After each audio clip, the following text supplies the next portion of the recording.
dia, irmãos. Vamos abrir nossas Bíblias em Romanos, capítulo 11, por favor.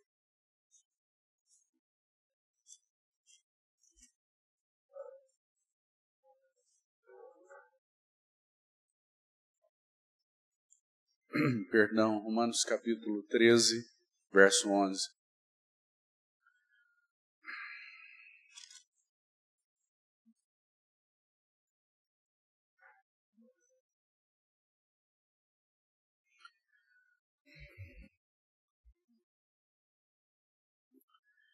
E digo isso a vós outros que conheceis o tempo, que já é hora de vos despertardes do sono, porque a nossa salvação está agora mais perto do que quando no princípio cremos.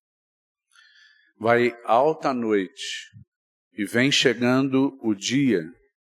Deixemos, pois, as obras das trevas e revistamo-nos das armas da luz. Andemos dignamente, como em pleno dia, não em orgias e bebedices, não em pudicícias e dissoluções, e nem em contendas e ciúmes. Mas revesti-vos do Senhor Jesus Cristo, e nada disponhais para a carne no tocante às suas concupiscências. Ainda um texto em Mateus capítulo 24.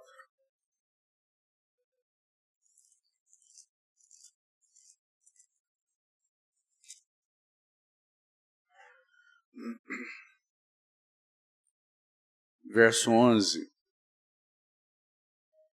Mateus 24, verso 11. Levantar-se-ão muitos falsos profetas e enganarão a muitos.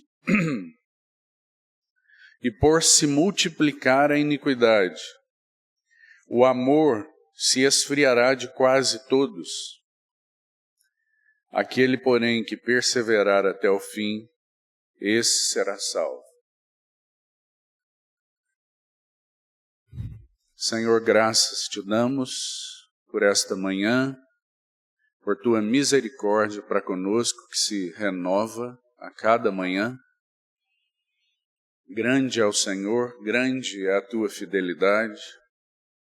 Esta é a causa de não sermos consumidos. Bendito seja o teu nome. Tu és Deus de muitas, infindáveis misericórdias. Apresentamos ao Senhor as nossas vidas, a tua palavra, esta reunião, para que te seja agradável e para que tu sejas aquele que tem toda a primazia entre nós. Primazia na tua palavra, primazia nos nossos corações, primazia nas nossas mentes. Ó Senhor, sê o centro deste nosso reunir. Apresentamos todas as nossas debilidades, tu conheces todas. Suplicamos que o Senhor nos assista, que o Senhor nos socorra, para que nada em nós possa impedir teu Espírito de agir nesta manhã. Age por meio de tua palavra, Senhor, e realmente manifesta tua presença, teu poder no nosso meio. Assim, com confiança e dependência exclusivas em ti e de ti, nós oramos no doce nome de Jesus. Amém. Graças ao Senhor, sabemos que nosso Senhor, em toda a sua bondade, em toda a sua misericórdia, Ele tem se dirigido a nós no que se refere a despertamento espiritual. E graças porque o Senhor tem deixado claro para nós o motivo de estar falando a nós, aos nossos corações, sobre esse assunto. Então, que haja realmente temor nos nossos corações, porque nós estamos aqui nessa manhã. Então, o Senhor, e nesses dias, e o Senhor então tem dirigido sua palavra diretamente a nós para nos levar a um despertamento de todo e qualquer tipo de sono em nossas vidas, nessa altura da nossa caminhada com Ele, já que vai alta a noite. Vai alta a noite. E que nós não estejamos em nada embriagados, irmãos, porque aqueles que se embriagam, eles perdem o senso de urgência e o senso de necessidade. Os embriagados não têm necessidade de nada. Eles perdem completamente o senso de necessidade. E eles perdem completamente o senso de urgência. Eles não têm compromisso com nada, absolutamente. Então, que o Senhor siga encontrando lugar nos nossos corações, para que sejamos despertados de qualquer tipo de sono ou embriaguez nesses dias. E o Senhor encontre entre nós servos fiéis. Que haja um desejo no seu coração e no meu de ser encontrado fiel, irmão. Porque o Senhor é fiel. Ele permanece fiel. De modo nenhum ele pode negar a si mesmo. Mas esse é um aspecto no que se refere à relação dele conosco. Ele permanece fiel. Ele não fez uma aliança com você e comigo baseada em nós. Se ele tivesse feito, essa aliança já teria sido quebrada. Você concorda? Mas ele fez uma aliança exatamente como aquela feita com Abraão. O Senhor, quando foi fazer uma aliança com Abraão, ele disse a Abraão, nós vamos cortar uma aliança juntos. Então toma os animais, corta no meio, dispõe as metades e me aguarda. Porque nós vamos cortar juntos uma aliança de sangue. E essa é uma aliança perpétua. E então Abraão, aguardando o Senhor, o que aconteceu? Ele dormiu. Dormiu. No momento em de cortar uma aliança com o Senhor, ele dormiu. Você vê isso, irmão? Ele dormiu. No momento da mais alta noite, a igreja de Deus está a dormir. No momento da maior angústia do Senhor, os seus 3 mais chegados se puseram a dormir. Abraão dormiu. Então, ele se despertou no momento em que o Senhor, como uma tocha de fogo e um fogareiro fumegante, é o que o relato de Gênesis vai trazer para nós. O Senhor corta aquela aliança e Abraão só conseguiu ver aquele rastro de fogo que cortava sozinho aquela aliança. Para que ficasse claro que naquela cruz, aquela aliança com Abraão era apenas um tipo de uma aliança que seria celebrada na cruz do Calvário, cortada uma aliança de sangue, também exclusivamente pelo Senhor. E o Senhor cortou uma aliança com você e comigo, exclusivamente baseada nele e no que ele é. E essa aliança permanece para sempre. Mas, graças ao Senhor, que ele tem chamado a responsabilidade por causa da aliança ser firmada nele, por causa das virtudes dele mesmo, por causa de dividir com os pecadores redimidos suas virtudes conquistadas naquela cruz. São dadas a você e a mim convicções muito fortes para que nós respondamos com fidelidade. E naquela aliança, seus pecados foram perdoados. Aquilo que era um peso para a sua resposta fiel foi absolutamente removido naquela cruz. Não há mais condenação para aqueles que estão em Cristo Jesus. Porque aquela aliança de sangue firmada pelo Senhor, estabeleceu perdão total e completo no amado.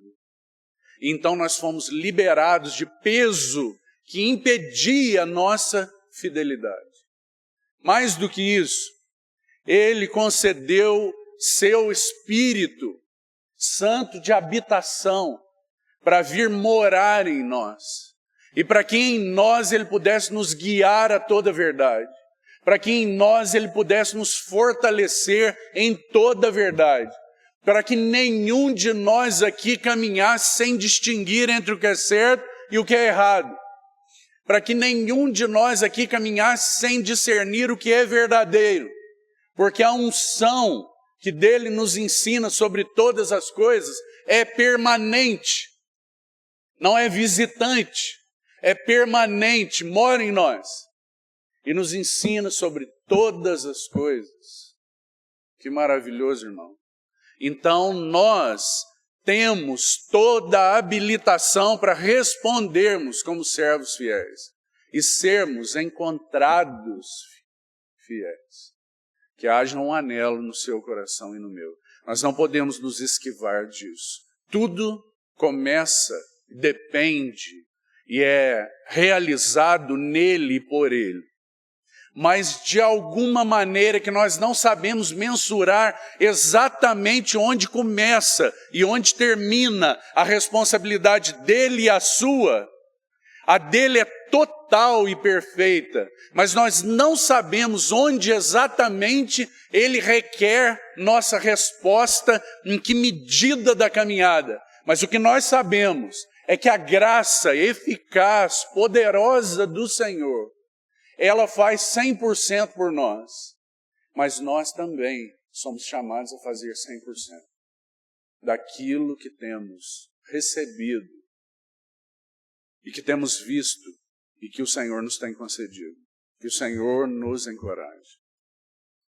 Nós estivemos então dizendo aos irmãos na última reunião que esses dois textos, o texto de Romanos e o texto de Mateus, nos exortam a respeito do momento que nós estamos vivendo e da importância de nós sermos um povo que discerne a que horas estamos da noite, que sabemos a que horas estamos à noite e que porque sabemos que as coisas estão tempestuosas e que Ele proveu para nós no amado uma grande e poderosa salvação, então nos apeguemos com toda firmeza às verdades ouvidas, para que delas jamais nos desviemos. Que o Senhor siga encorajando e despertando nossos corações. Então, apenas para retomar e seguir meu encargo, já que fizemos uma introdução na reunião passada, nós citamos esse texto de Mateus especialmente para fazer alusão aos tempos da restauração, em que Deus, com seus princípios imutáveis, porque nosso Deus é o mesmo, seus princípios não mudam, seus tratos com a sua nação literal, Israel, são os mesmos em princípios dos seus tratos com a igreja. É por isso que nós temos tantas lições ali. Então, o texto de Mateus nos serve como uma introdução daqueles tempos da restauração em que Deus usou Zorobabel, Esdras, Neemias, e dentre eles profetas que estão inseridos nesse contexto de restauração, principalmente Ageu e Zacarias. O Senhor usou esses homens no que nós conhecemos como a restauração do testemunho de Deus, a restauração do testemunho da casa de Deus. O texto de Mateus nos diz que em dias que a iniquidade aumenta, o amor de quase todos se esfriará. E essa é uma advertência que deveria estremecer os nossos corações. Mas parece que nada estremece o coração da igreja. É realmente impressionante o sono e o profundo sono em que a igreja está inserida. Então, nós perdemos oportunidades de visitação com tanta frequência, irmão, que meu coração chega a doer, de pensar o quanto o Senhor quer nos agasalhar debaixo das suas asas, como a galinha faz com seus pintinhos. Mas Ele ainda precisa dizer, como disse para Jerusalém, vós não o quisestes. Por isso, a sua casa precisará de duros tratos, para que vocês despertem do sono. Com Israel, a nação precisou passar por um cerco terrível, irmão. A nação precisou passar por um cerco terrível e ela foi tomada pelo imperador general romano. Com um grande sofrimento, uma intensa prova. Mas que o Senhor, na sua misericórdia, encontre aqui, repetindo, servos fiéis, aqueles que desejam ser instrumentos úteis para o Senhor nesses dias finais, tochas de despertamento para o povo de Israel, para o povo de Deus, para a igreja, assim como foram para o povo de Israel Esdras, Neemias, Ageu, Zacarias, Zorobabel. Tochas de Deus que indicavam o caminho e que diziam, olha, já é hora de nos despertarmos do sono. Em que então seguiam adiante do povo de Deus.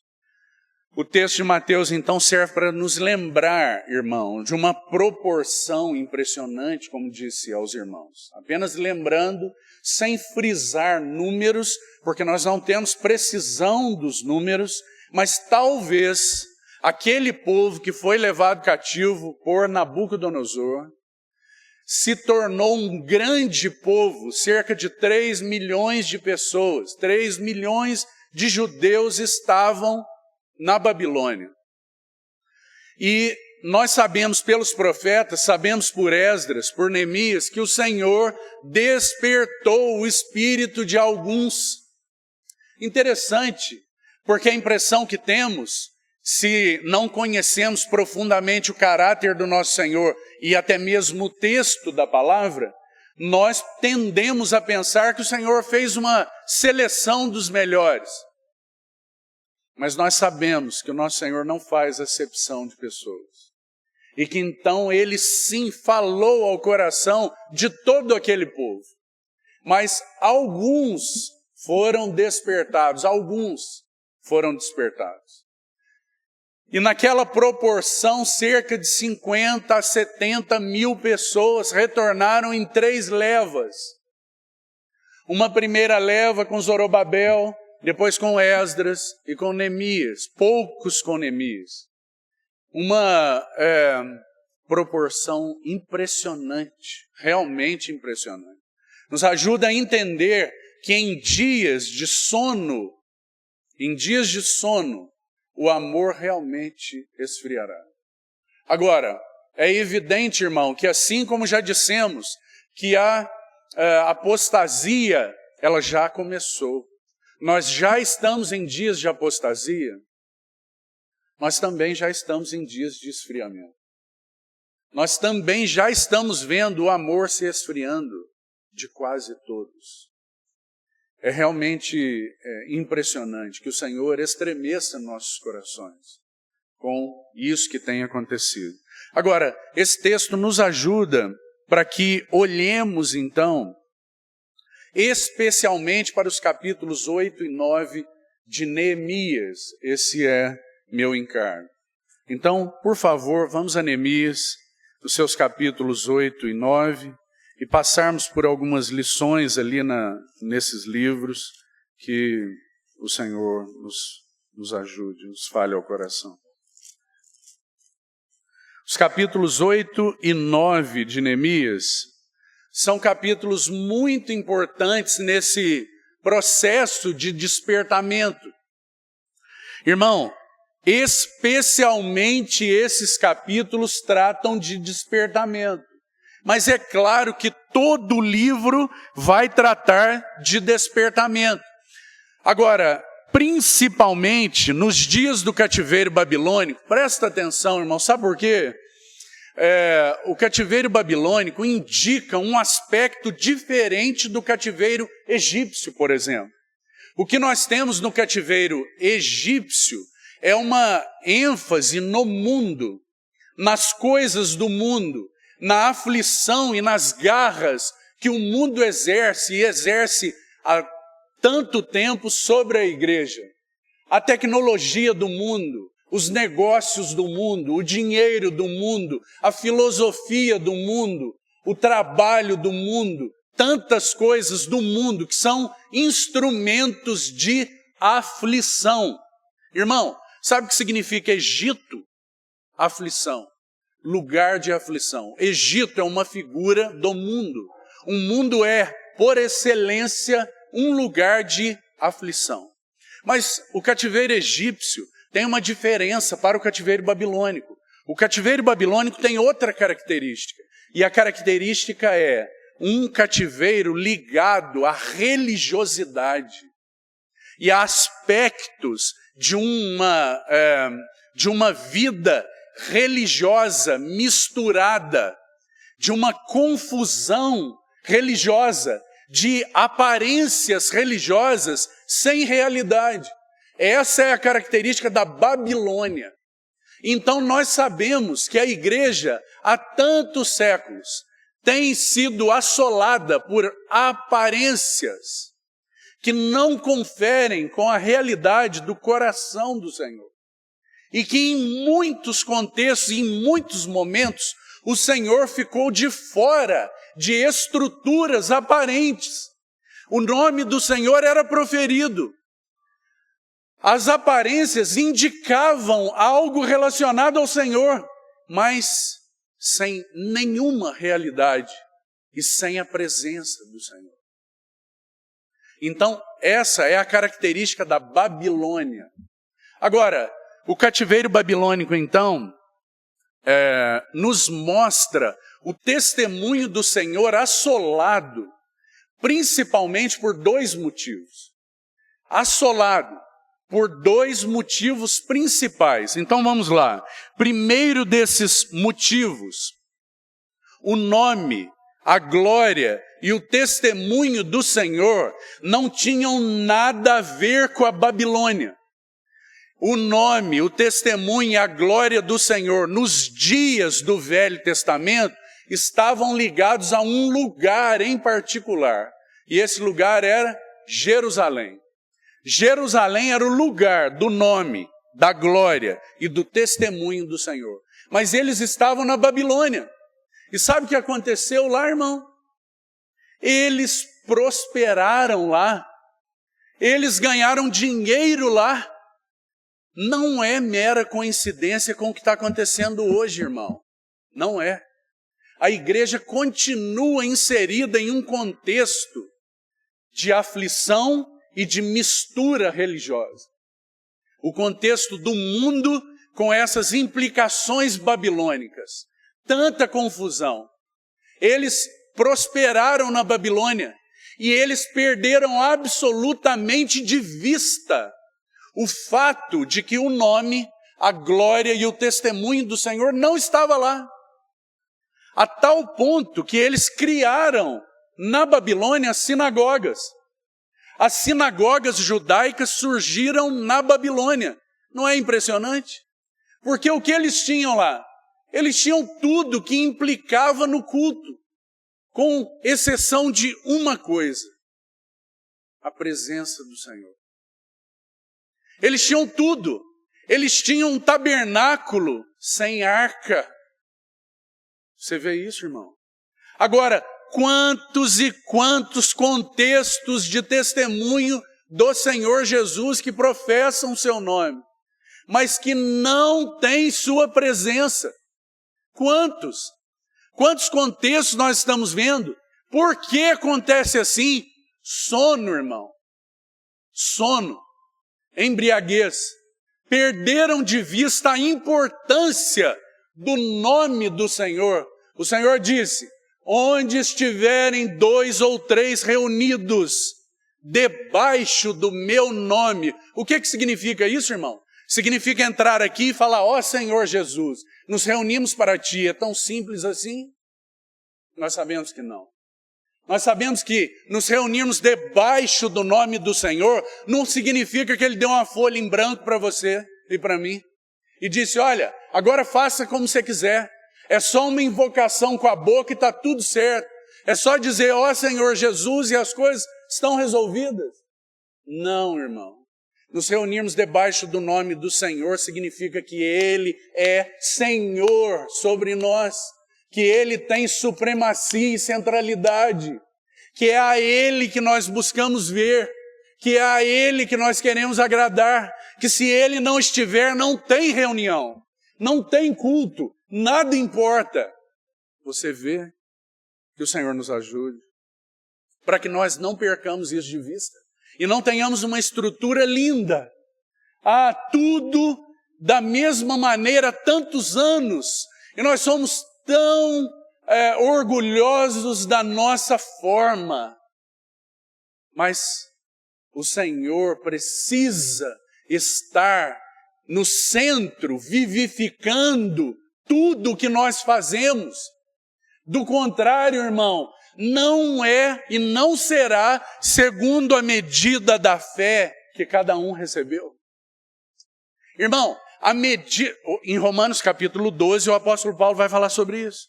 Ele vai dizer assim, olha, baseado em tudo que foi dito a respeito do Evangelho de Deus, então agora eu faço um apelo, apresentem-se ao Senhor. Ele separou vocês. Ele separou você para Ele, é dele. Ele disse, é meu. Cada um de nós sabe o dado momento da história em que isso se tornou consciente para você, porque para Ele é desde antes da fundação do mundo, irmão. Mas você e eu, nós sabemos um momento em que na sua história foi comunicado para você algo que não pode ser mudado, um fato eterno. Ele diz para você, tu és meu, eu te separei. Agora, eu te separei, eu sou um pai tão amoroso, eu sou tão diferente do príncipe do mundo. Porque o príncipe do mundo não dá opção nenhuma. O príncipe do mundo, ele só rouba, mata e destrói. É assim. Os cativos desse mundo estão para ser roubados, mortos e destruídos. Porque esse não dá nenhuma opção.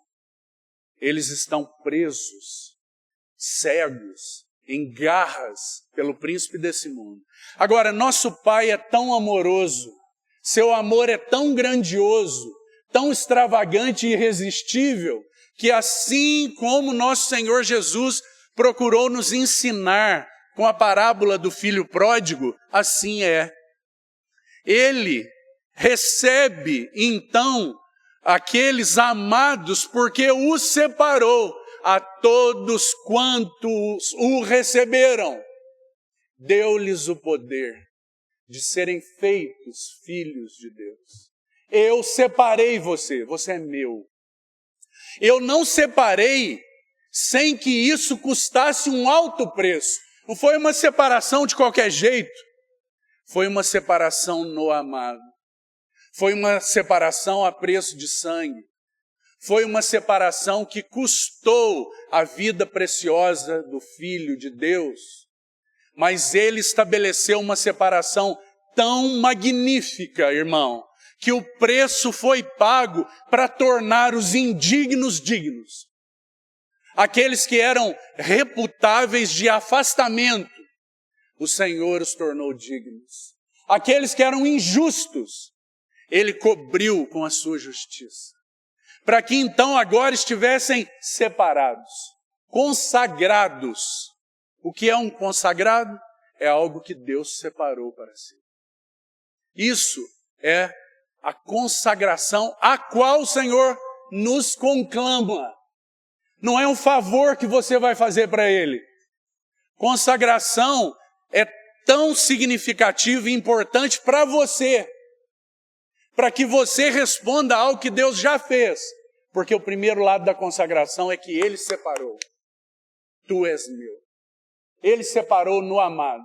Ele cobriu com seu sangue, de modo que agora você pode chegar. E quando ele vê o sangue, então a ira foi desviada no Filho amado. E agora você é recebido. E agora você é digno de se achegar. Mas, irmão, esse é apenas um lado. Você tem uma opção.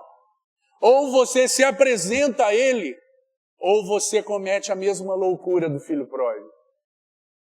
O seu amor é tão extravagante, mas Ele permite uma escolha para você e para mim. Qual tem sido a sua escolha? Ele permite uma escolha. Ele se apresenta amorosamente e ouve de você e de mim quantas vezes? Eu quero a minha parte. Irmão, aquilo era tão grave, aquilo que aconteceu é algo tão grave, que segundo estudiosos, quando o Senhor conta a parábola, Ele diz que o pai amoroso, todas as tardes, se colocava no portão. Você se lembra? Sabe por quê? Porque possivelmente, se aquele filho retornasse, ele morreria pela colônia antes de chegar na casa do pai. Porque ele era um contra-testemunho para todos os jovens daquela colônia. Mas toda tarde, aquele pai que é perseverante e constante, ele se colocava no portão. Ele ouviu uma opção daquele filho. Eu quero ir embora. Eu quero viver minha vida. Eu quero me embriagar com as coisas do mundo. Eu quero viver para o mundo. Eu quero ter prazeres. E então ele seguiu o seu próprio caminho. E nós sabemos qual é o resultado. O resultado é bolotas dos porcos. O resultado é comer das misérias do mundo. Alguns entre nós aqui já viveram essas misérias e sabem o que isso significa. Outros comem bolotas achando que estão comendo o melhor do mundo. Porque nem percebem que na casa do Pai há um banquete. Na casa do Pai há um banquete. Mas amorosamente esse Pai permanece no portão todas as tardes, com seu amor irresistível e atraente. Até que um dia esse filho retorna. Mas ele não pode ser tratado como empregado. Por quê? Porque ele foi separado. Eu separei. É meu, tu és meu. Então ele não pode ser tratado como empregado, mas ele precisa ser limpo, purificado, lavado novamente pela água pura da palavra. Então o Senhor diz, aquele pai amoroso diz, tragam roupas novas. Tragam roupas de dentro da minha casa, minhas roupas, para que ele seja vestido. E é isso que o Senhor tem feito com você e comigo, irmão. Cada dia, você tem a oportunidade de se apresentar diante dele quando nós nos reunimos. Mas essa apresentação aqui é só uma partezinha da sua vida, não se esqueça. Mas você tem a oportunidade de se apresentar. Sabe aquela convocação de Paulo? Rogo-vos, pois, que vos apresenteis. Você tem uma oportunidade hoje de se apresentar. Como você está se apresentando? Você está se apresentando caindo pelas tabelas? É o resto para Deus? Eu estou tão sobrecarregado com as coisas desse mundo que eu me apresento de qualquer jeito, que eu preciso é aplacar a consciência. Eu não preciso adorar a Deus. Entende? Eu me apresento por mim mesmo. Eu não me apresento por Ele. Que o Senhor nos livre disso e desperte os nossos corações. Então aquele pai amoroso recebe o seu amado filho, que teve uma opção. O que ele perdeu? O que ele perdeu? Porque nós gostamos de olhar o resultado das coisas. Porque nós somos incrivelmente resultadistas, não é? Nós olhamos para a parábola e dizemos, era o filho que estava dentro de casa e agora ele está de novo, o novilho cevado foi morto, está tudo bem. Mas o que ele perdeu? Ele perdeu o tempo de crescimento e comunhão com seu pai. Ele continuou uma criança, porque Deus não quer em etapas, irmão. E ele precisou retomar sua vida com o Senhor de onde ela foi interrompida. Ele precisou retomar a vida de amor com seu pai. Ela foi quebrada numa condição tão impressionante que para ele Ele não tinha mais condições de ser filho, mas para o pai, ele foi separado. E ele precisava, então, recobrar de dentro da intimidade do seu amor. Mas ele precisava recobrar. Você entende? Então, que o Senhor nos ajude, para que nós sejamos esses que têm tido uma opção. Você tem uma opção, querido irmão. Ou você segue o seu caminho, embriagado e em sono, ou você se apresenta ao Senhor e diz: Senhor, eu me apresento pelas tuas misericórdias. Rogo-vos que vos apresenteis pelas misericórdias de Deus. Não pela sua força, irmão. Não pela minha força. Mas pelas misericórdias infindáveis do Senhor, aquelas que se renovam a cada manhã e que cada vez que você se apresenta diante dele, ele diz: eu estou totalmente aberto para você, porque tu és meu. Porque minhas misericórdias se renovam a cada manhã. Mas você precisa decidir. Você quer se apresentar ao Senhor ou não? Que o Senhor, então, nos desperte, porque esse Pai tão amoroso, Ele segue nos falando ao coração a respeito do seu nome, de estarmos reunidos debaixo do seu nome, de termos uma experiência da sua glória, irmão. E glória de Deus glória na Bíblia é expressão. Expressão. Aonde está a glória de Deus? Está em Cristo. Agora preste atenção. Quando Deus olha para Cristo, Ele nos vê. Amém? Quando Ele olha para Cristo, Ele nos vê em Cristo. Porque nós fomos separados no amado. Então Ele nos vê. Agora, quando Ele olha para nós, o que Ele quer ver? Cristo. Ele deseja ver a Cristo, porque isso é glória. Você entende, irmão? Isso é glória. Glória é Cristo. Glória é o que Cristo é, a expressão exata do ser de Deus. Quando Ele olha para Cristo, Ele nos vê, porque nós fomos colocados no amado. Quando Ele olha para nós, Ele deseja ver a Cristo. Se Ele olhar para o nosso reunir nessa manhã e Cristo não for visto, não há glória. Você entende, irmão? Não há glória. Porque glória é Cristo sendo visto na sua vida, na minha vida. E assim, então, a glória de Deus se expressa. Um texto para te provar isso que eu estou dizendo. Você lembra quando Salomão edificou um templo suntuoso?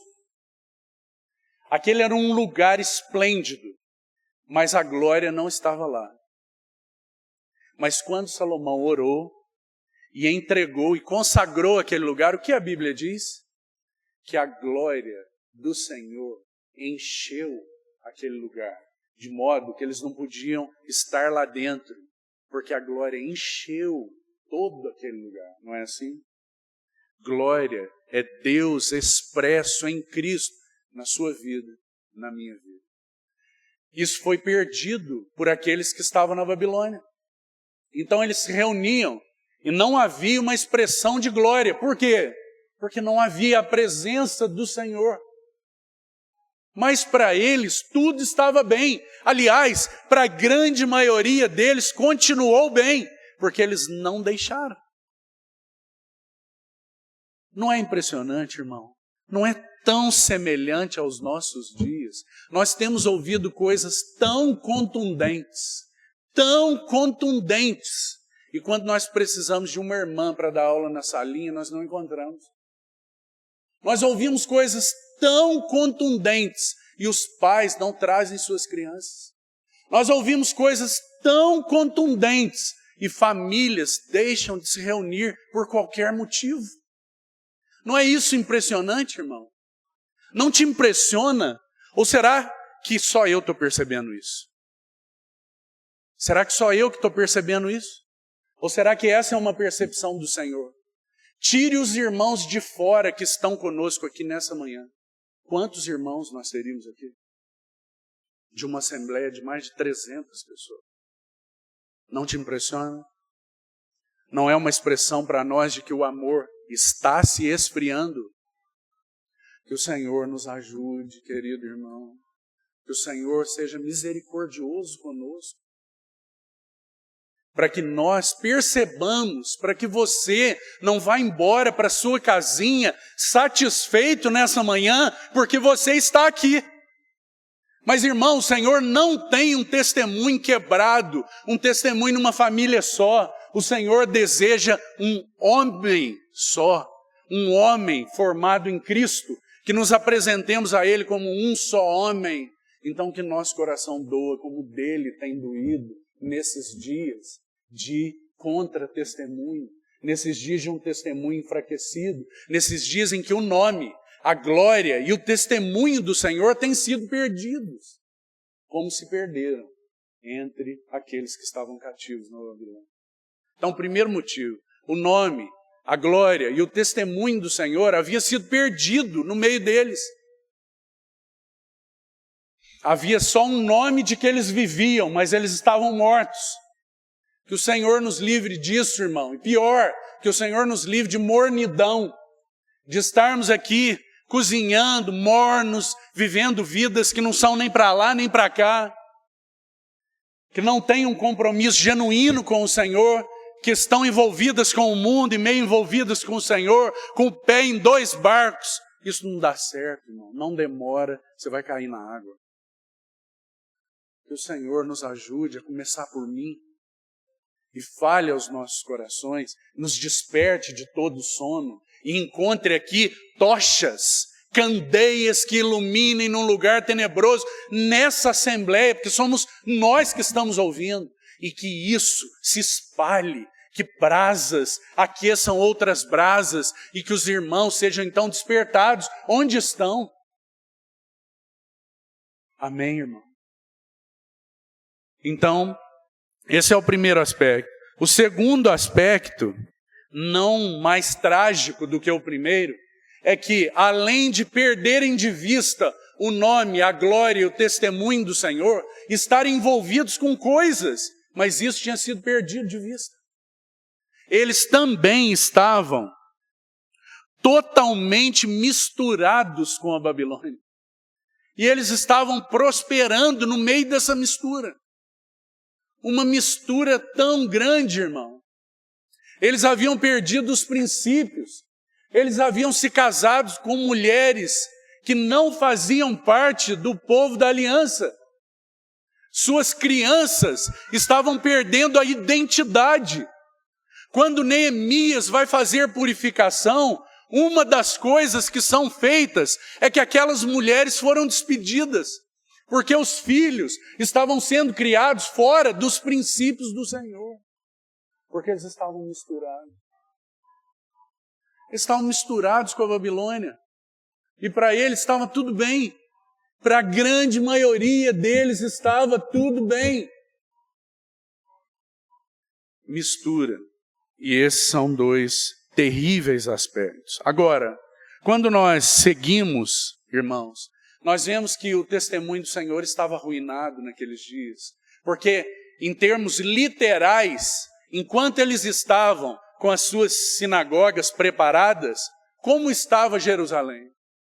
Jerusalém tinha sido queimada a fogo por Nabucodonosor. Ele tinha destruído toda a expressão do nome, da glória e do testemunho do Senhor. A cidade estava habitada por feras. Estava destruída, e o coração deles não era atingido, com exceção de alguns poucos. Dentre eles nós sabemos que haviam alguns.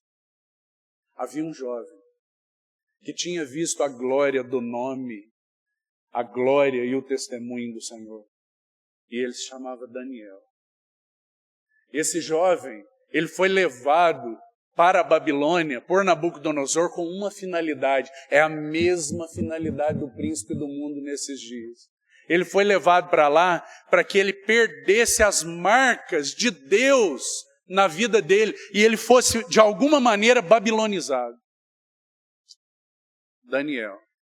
Mas ele fez uma escolha, irmão, porque ele sabia que ele era separado. Então ele fez uma escolha. Ele falou, não quero a minha parte da herança, Pai. Eu quero permanecer ao teu lado. E o Senhor encontrou um homem que estava ao lado dele, no meio daquela cena de mistura, e que decidiu não se contaminar. Esse é Daniel. Que maravilhoso, irmão. Porque o Senhor nunca fica sem testemunho. E o Senhor manifestou sua glória na vida de Daniel e dos seus companheiros. Porque Daniel foi desafiado a permanecer incontaminado, não se misturar.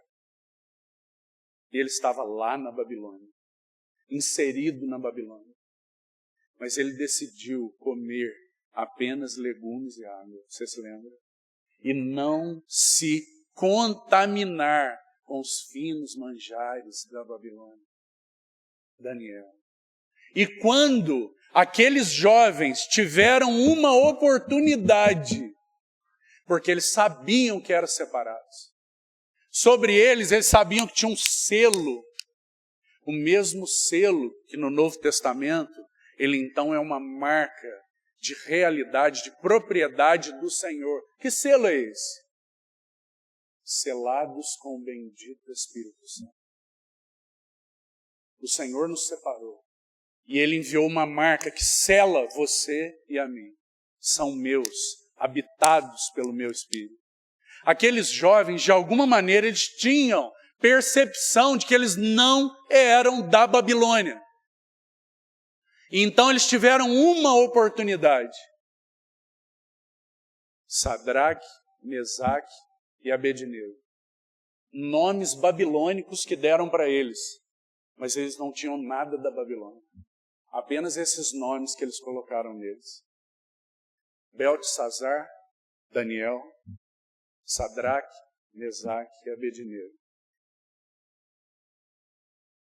Eles tiveram uma oportunidade para se apresentar diante do Senhor em um momento de adversidade, em que o testemunho do Senhor estava se apagando, não havia testemunho na Babilônia, mas sobre a vida desses jovens havia o nome, a glória e o testemunho do Senhor.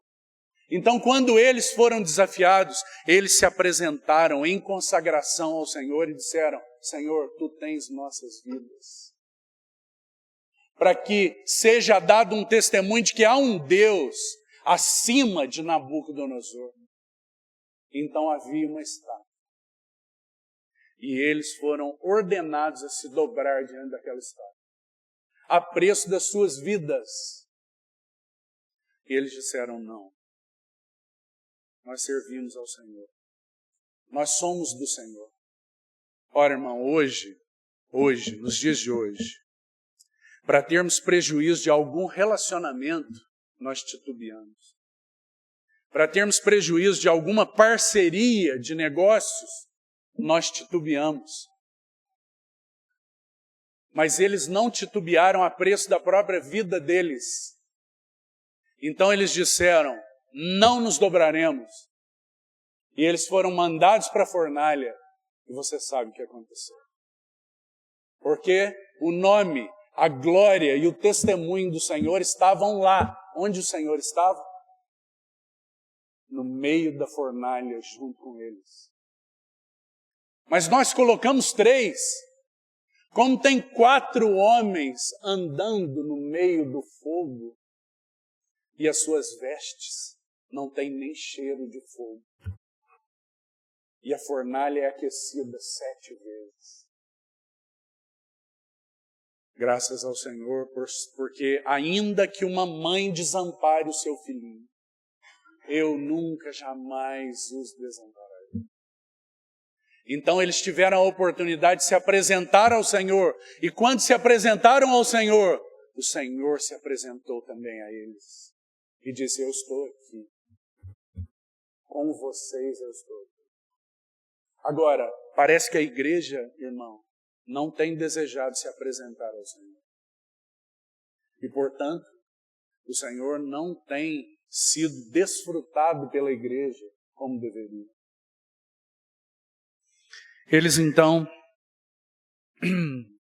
estavam prosperando na Babilônia, mas o testemunho do Senhor estava arruinado. Embora o Senhor mantivesse um remanescente fiel. E nós sabemos que esse processo que agora está aberto aí diante de você, com Esdras, Neemias, isso começou antes deles. Começou com um homem chamado Daniel. E Daniel tinha no seu coração um anelo pelo nome, a glória e o testemunho do Senhor. A tal ponto que todos os dias ele se dobrava na sua janela, olhando em direção a Jerusalém, porque ele amava o Senhor. O coração de Daniel amava o Senhor, irmão. Mas a impressão que temos nesses dias é que nós temos tão poucos que amam o Senhor, como Daniel amava. Tão poucos que amam o Senhor como Davi amava. Quando Davi ouviu o nome do Senhor sendo afrontado, sendo ainda um jovem de 17 anos, ele disse: eu não posso suportar que o meu Senhor seja afrontado. Quem é esse gigante? Então Davi se apresenta ao Senhor.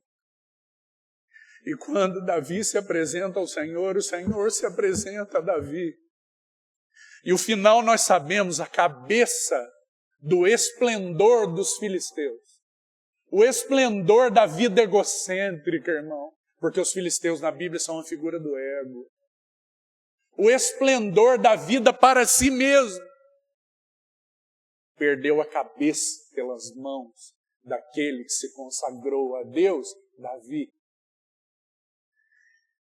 O nome, a glória e o testemunho do Senhor. O Senhor, ao longo de toda a história, sempre teve homens que se importaram com o nome, a glória e o testemunho do Senhor. Que o Senhor encontre esses homens aqui, nessa manhã, aqui entre nós. Aqueles que se importam com o nome, a glória e o testemunho do Senhor dentro das suas casas. Na assembleia onde temos nos reunido. Que o Senhor encontre e levante aqui esses homens valentes, em dias de angústia, de tempestade, de batalha, em dia que muitos gigantes têm se levantado para afrontar o testemunho do Senhor. Esses homens que o Senhor entregou sua vida por eles, se levantam para afrontar ao Senhor.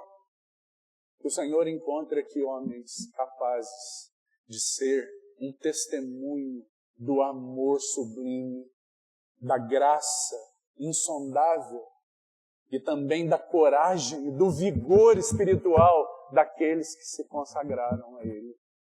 Os mesmos que foram separados e que então se apresentam ao Senhor. Na noite alta, andam dignamente, andam como em pleno dia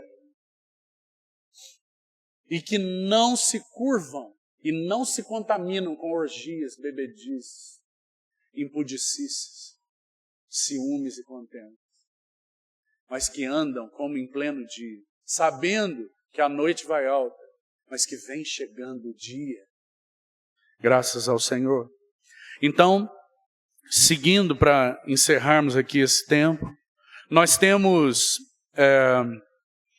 o despertamento, basicamente, baseado em 3 figuras principais. Primeiro, Zorobabel. Zorobabel é um homem que nasceu na Babilônia, no meio daquele povo. Eles foram levados cativos, 70 anos lá. Zorobabel significa exatamente nascido na Babilônia. Zorobabel é um dos que foram despertados, tendo nascido na Babilônia. Esse é Zorobabel. Então, irmão, não importa a que altura o Senhor te encontrou, não importa a que altura o Senhor te encontrou, jovem, velho, não importa. Importa se você tem respondido com fidelidade ao que Ele tem te mostrado hoje. Zorobabel foi despertado no meio da Babilônia. Então, com Zorobabel, o que nós temos, irmãos? Com Zorobabel, nós temos ênfase no deixar as amarras da Babilônia. A ênfase do ministério de Zorobabel era sair. Ninguém tinha saído ainda. Deus moveu o coração do seu servo Ciro, nós sabemos, para que ele desse um decreto. Ciro é o imperador medo-persa, que já tinha tomado a Babilônia. Então Ciro, ele, segundo a direção soberana, porque ninguém deixa de responder a uma ordem daquele que está assentado no trono, que governa o universo. Então Ciro recebeu uma ordem do Senhor, e ele deu um decreto, autorizando aqueles que quisessem restaurar o nome, a glória e o testemunho do Senhor, Deus de Israel, então que pudessem voltar. Todos estavam autorizados. Mas alguns poucos deixaram. Por quê? Porque haviam raízes, irmão. Porque haviam amarras tão grandes que uns poucos deixaram. A pergunta para você e para mim é o seguinte: nós estamos em dias de arrebatamento. Nós estamos em dias da volta do Senhor. Como estão suas raízes, suas amarras, seus envolvimentos com esse mundo? E essa pergunta só você e o Senhor podem checar. É a Ele que você deve responder, e eu também. Como estão nossas vidas no que concerne a deixar? Irmão, se o Senhor fizesse hoje para você uma convocação semelhante à que Ele fez para Abraão, como você responderia? Abraão, deixa a tua casa, a casa do teu pai, a tua parentela, deixa tudo, deixa a metrópole onde você está morando, deixa tudo e vai para a terra que eu te mostrarei. Irmão, deixa eu dizer uma coisa para você. Está muito breve para que você e eu nós ouçamos uma trombeta como essa. Está muito breve para que o Senhor diga para você: venha para um encontro comigo nos ares. Como está o nosso coração? Como nós responderíamos a esse chamamento? Como nós responderíamos? É certo que Ele fez esse chamamento para aquele povo, através do decreto de Ciro. Olha, agora, todos vocês que são escravos, irmão, e agora estavam livres para voltar para a terra deles. Eles falaram: não, nós queremos ficar escravos aqui, porque aqui nós estamos bem. Aqui nós prosperamos, ganhamos dinheiro, a vida está ótima, está tudo bem, tudo fácil. Eu viajo, eu faço isso, eu faço aquilo, meus filhos estão bem, meus propósitos e projetos estão todos indo bem, está tudo certo. Para que eu vou sair daqui? Eu amo isso aqui. Então, alguns poucos retornaram. E nós sabemos que Zorobabel, a ênfase está no deixar. Agora, há mais outros dois personagens, Esdras e Neemias. E com Esdras, irmão, nós temos uma outra ênfase. A primeira leva retorna com Zorobabel. O impacto maior, quando você tem uma inércia, irmão, uma coisa está absolutamente parada, o primeiro impacto para se mover, o impacto para deixar aquela condição estática, é preciso uma grande força impulsionadora. E essa força foi comunicada pelo Senhor, despertando o espírito de alguns. E então eles deixaram com Zorobabel. Poucos. Mas então, essa primeira leva retorna. Mas o Senhor levanta, depois de algum tempo, uma outra leva para retornar agora com Esdras. E a ênfase do ministério de Esdras é que Esdras vai recuperar a ênfase. Não é mais no deixar, eles já deixaram. Agora eles estavam em Jerusalém, num processo de restauração, numa cidade que estava absolutamente destruída. Então eles retornam com Esdras. E o que Esdras foi incumbido pelo Senhor de fazer era embelezar era ornar aquela situação tão terrível.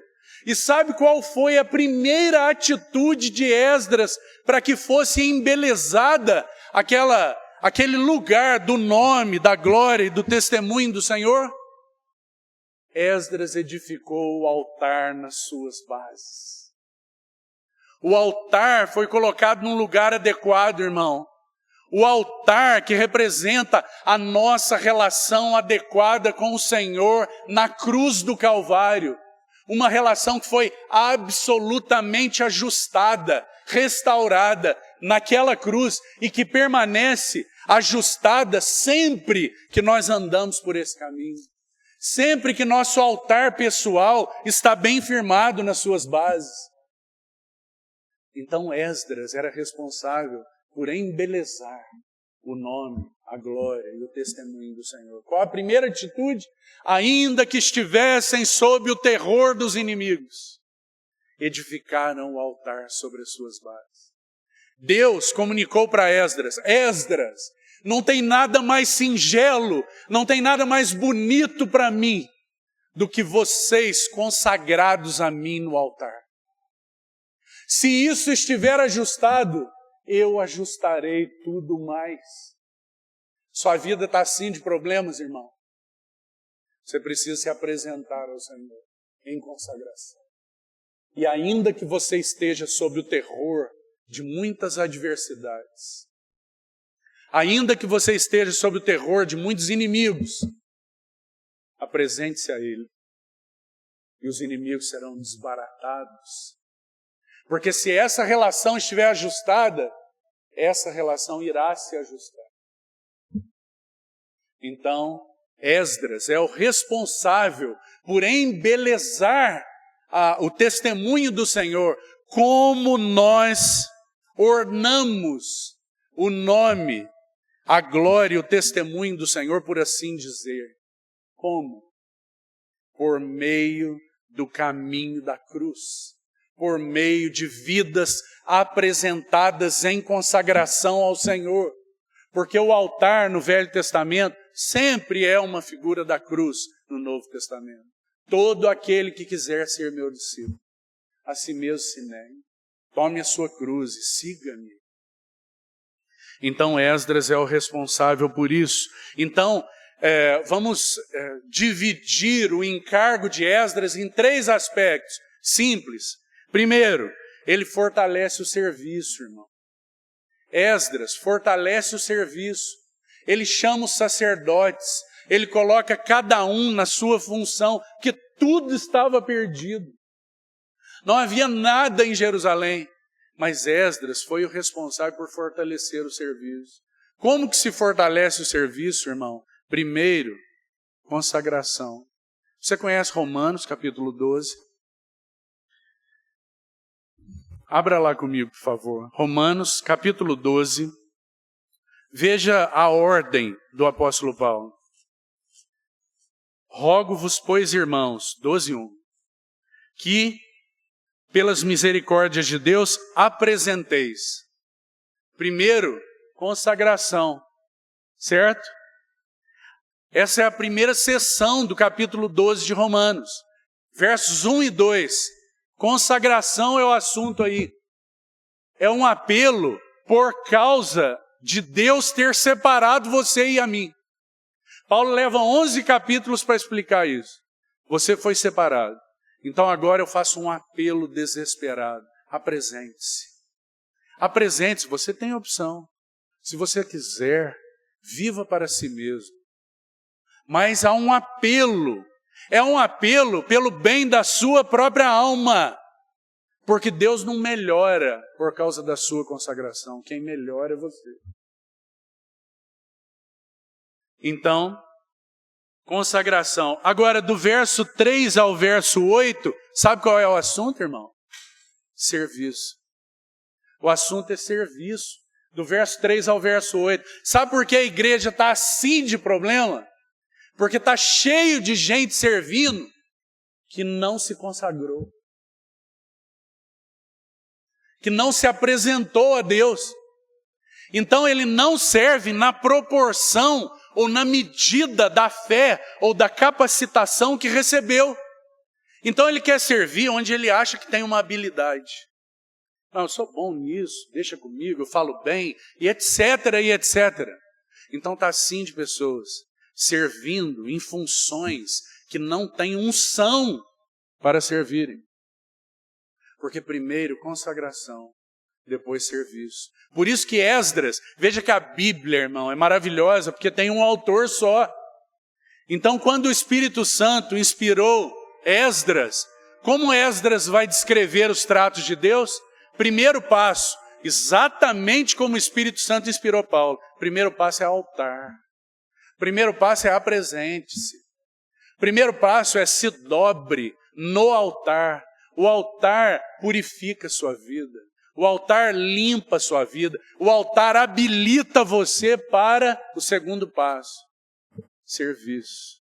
Então Esdras fortalece o serviço. Esdras purifica o povo. Isso está no capítulo 10 de Esdras. Você vai ver. Mas também Esdras dá um terceiro passo. Ele recupera a centralidade da palavra. Todos esses passos são passos de embelezamento do testemunho do Senhor. Esdras recupera o lugar da palavra. E aí onde nós estamos? Nós estamos no capítulo 8 de Neemias. A palavra está sendo recuperada por excelência, através de Esdras, no capítulo 8 de Neemias. Não é maravilhoso, irmão? E então nós temos... Para nós encerrarmos, apenas quero mencionar o que temos com Neemias, a carga de Neemias. A ênfase de Neemias é diferente da de Zorobabel, que é deixar, é diferente da de Esdras, que é embelezar, mas há um caminho para que haja beleza no povo de Deus. E o caminho é consagração, altar. Esse é o primeiro passo. Depois haverá um passo de serviço. E posteriormente haverá um passo de relacionamentos adequados. Do contrário, irmão, só problema. Então, nós temos Neemias. E a ênfase de Neemias é nos muros. Neemias é o restaurador dos muros de Jerusalém. Os muros tinham sido destruídos, as portas tinham sido queimadas a fogo. E Neemias então retorna. Não é impressionante que Esdras e Zorobabel retornaram e ninguém mexeu com o muro, irmão? Não é impressionante? Porque Deus, de alguma maneira, no despertamento do espírito deles, fez com que eles compreendessem que se eles estivessem numa relação correta de consagração a Ele, o Senhor os protegeria. Então, Neemias, o terceiro passo é a restauração dos muros. Então, primeiro, muro serve para quê? Muro serve para duas coisas. Serve para unir o que está dentro e para separar do que está fora. Essa é a função do muro. Quando você cerca a sua casa, é para você ter o limite da sua propriedade, unir todo mundo que está dentro e separar do que está para fora. O que está para fora não pertence. O que dá dentro pertence. Essa é a função do muro. Isso foi feito com Neemias. Então, primeiro, separação e unidade. Segundo, Neemias é responsável pela renovação do primeiro amor, é claro, irmão. Quando você separa e une, o povo de Deus está unido em torno do altar, então nós temos caminho para que aquele melhor amor seja renovado. E isso acontece com Neemias. E isso está nos capítulos de Neemias, nós estudaremos nessa noite. E o terceiro passo, Neemias também é responsável pela restauração da vida unida. Ele é responsável pela restauração da vida relacional unida. E então com Neemias nós vemos expressões impressionantes assim, ó. Cada um restaurava de frente da sua própria casa. Cada um restaurava junto com o outro. Princípio espiritual. Também restaurava um depois do outro. Restauração da vida unida, irmão. Um planta, o outro rega, o outro colhe. Que maravilhoso, irmão. Paulo compreendeu exatamente o que Neemias também compreendeu. Não é maravilhoso?